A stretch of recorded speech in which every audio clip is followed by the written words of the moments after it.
તો ગુજરાતમાં તહેવારો ટાણે સૌથી વધારે આવક કરતા દાહોદ બસ સ્ટેશનની ખરાબ હાલત થઈ ગઈ છે। સ્માર્ટ સિટી દાહોદના બસ સ્ટેશનમાં પ્રવેશતાની સાથે જ કાદવ કીચડમાંથી જાણે કે યાત્રીઓ પસાર થવા માટે મજબૂર થયા છે। ચો તરફ ગંદકી કાદવ કીચડના સામ્રાજ્યને કારણે આસપાસના વિસ્તારોમાં પણ રોગચાળો ફાટી નીકળવાની દહેશત છે। બસ ડેપોમાં ગટરના ગંદા પાણી રોડ પર આવી જતા મચ્છરો તેમજ જીવાતોનો પણ ઉપદ્રવ વધતા લોકો પરેશાન થયા છે। ટૂંક સમયમાં એસટી ડેપોની ગંદકી દૂર નહીં કરવામાં આવે તો ઉગ્ર આંદોલન કરવાની ચીમકી કોંગ્રેસે ઉચ્ચારી છે। આખા ગુજરાત રાજ્યમાં સૌથી વધુ આવક આ બસ સ્ટેશનને આવે છે, પરંતુ આની હાલત જોઈએ તો એક એક આપણી ગુઠણ જેટલા ખાડા અહીંયા પડેલા છે।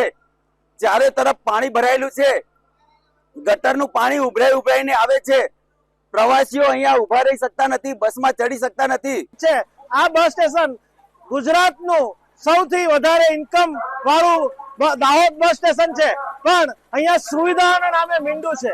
અહીંયા ના કોઈ પોલીસ ચોકી છે, અવારનવાર અહીંયા લોકોના ખિસ્સા પણ કપાય છે, કોઈ પોલીસ ચોકી નથી અને અહીંયા એસટી પ્રશાસન દ્વારા પણ કોઈ પણ જાતની સુવિધા આપવામાં આવતી નથી।